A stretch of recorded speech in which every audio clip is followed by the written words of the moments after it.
Hello and welcome to the CIA Corner here on Tap TV. My name is Ubek Jerry, your co-host for today, and yes, you know what we do here. Here we bring to you top trending commentaries, investigations, in-depth analysis on topical issues making rounds on the papers, stories about Nigeria, the world at large, and even local stories. And yes, you out there can also be a part of this show. Please subscribe to our channel if you're here to subscribe, turn on your notification button and connect with us across all our social media platforms. And yes, if we discuss anything here and you have a counter opinion or you have anything to add with a suggestion or what you think about what we discuss here, please do not hesitate to slide to our comment section and drop a comment. Of course, we'd like to interact with you. And yes, the story for today is about this cybersecurity levy that has been making rounds in Nigeria since just a few days back. That's the federal government and the CBN enacted a rule that every electronic transfer for commercial banks and all other banks in the country aside the Apex Bank, that there would be a 0.5% levy on all transactions. Well, the TUC, the Trade Union Congress, has come out to say, okay, they are against this thing, and we know many persons have been complaining, lamenting, dropping some kinds of comments and angry reactions as regards that cybersecurity levy. Now, the Trade Union Congress is coming out to say that they are against it and it would lead to a mass protest. Well, let's go for a very quick break. When we come back, we look into the story properly. Stay tuned.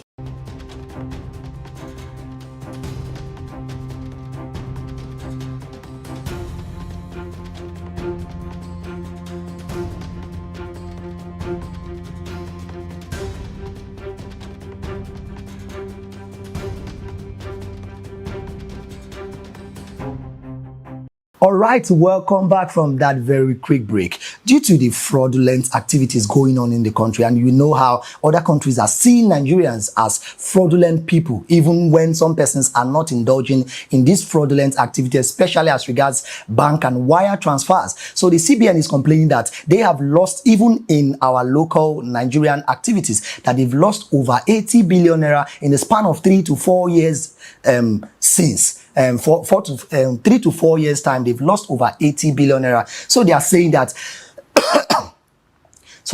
that they are bringing out policies that would help people bring these fraudulent activities to a minimal level. First, they said POS operators are to register under the CAC so that every POS merchant, maybe a personal POS user or an individual or a business or an organization, you have to register your POS account. Because in times we've seen when different transactions were carried out through different kinds of POS, and we know aside these normal POS merchants that we know from the normal commercial banks, the online banks, the OPay and PalmPay, MoneyPoint, there are other offline POSs that people use as a smoke screen from all these banks to conduct illegal and fraudulent transactions. So the CBN said these POS merchants are to register their POS under the CAC.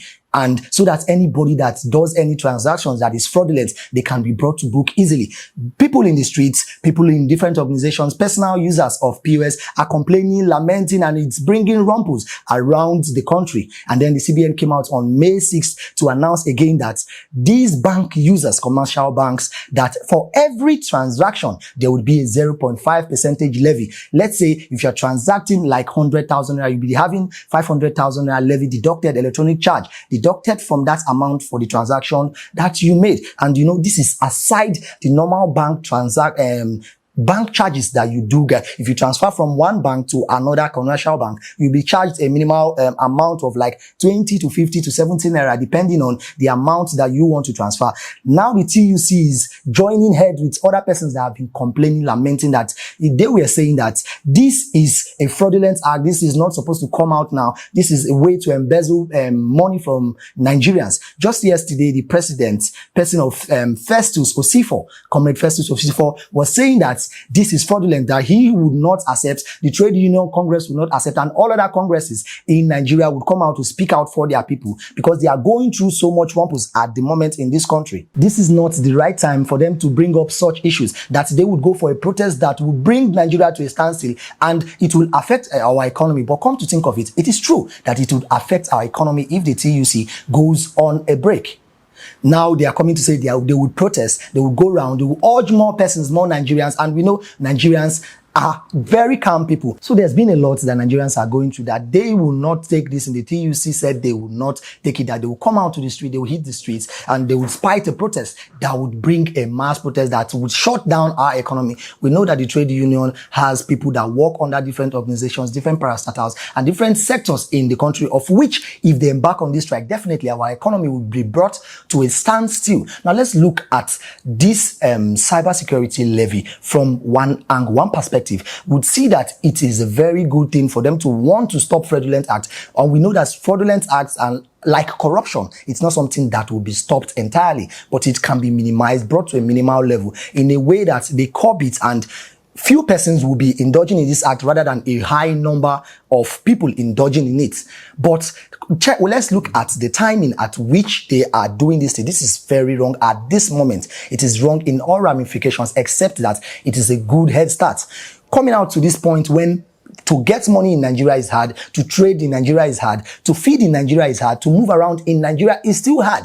When these persons, we know that our electronic banking system is not at an easy level. It's not at an easy level when, remember during the election period when we were not having cash, that we were doing transactions, online transfers, we could see how some transfers stayed up to 2 to 3 days before it reflected, and how many persons ran into huge losses in their businesses. If you start indulging in such activities at this moment, bringing out discounting, some persons would not want to be participating in online activities. And I was hearing somebody saying that they would go as far as even closing their bank account, to withdrawing all their monies and keeping cash. And this would bring about deflation of our currency, because some persons will start hoarding cash in their houses, and we know the detrimental effect that this would bring. We see how the economy is, but we are pleading on the TUC not to embark on protests, because going two wrongs can never make a right. You see that the federal government is going to make this thing to our benefit, but in the wrong timing. And it's not proper for the TUC to say, okay, this is now what they have to do about this thing to embark. Why not go a head-to-head talk with the federal government and the Apex Bank to know how measures for them to revisit this issue again, and know how to look for ways to solve this issue, put it in a way that it would be beneficial to we Nigerians, rather than wanting to go into protest. If we look into our issues in Nigeria, we would see that protest has done little or nothing to changes in recent times. When there are issues, and most of the times we embark on protests would, most of the time, the federal government does not even heed to these protests. If they doubt, they should make inquiries from the NLC and see how far the effect that all the protests that they've gone so far in the past 4 or 5 years, we will see that there are little or no effects that it will bring. And the federal government and the CBN should also consider the people. This government is for the people and by the people, so they should put the people of Nigeria at heart. Consider their activities, consider how they would survive, consider the effects of these activities in their lives. Well, this is where we draw our curtains for today. If you have any suggestions or a counter opinion, or you have anything to add to it, maybe you are the side of the federal government, the side of the CBN, or the side of the TUC to embark on this protest, feel free to drop your comments in the comment section. Of course, we'd like to interact with you. And if you are yet to subscribe to our channel, please subscribe, turn on your notification button, and connect with us across all our social media platforms. My name is Obed Jerry, your co-host for today, and this has been the CIA Corner here on TAF TV. See you next time.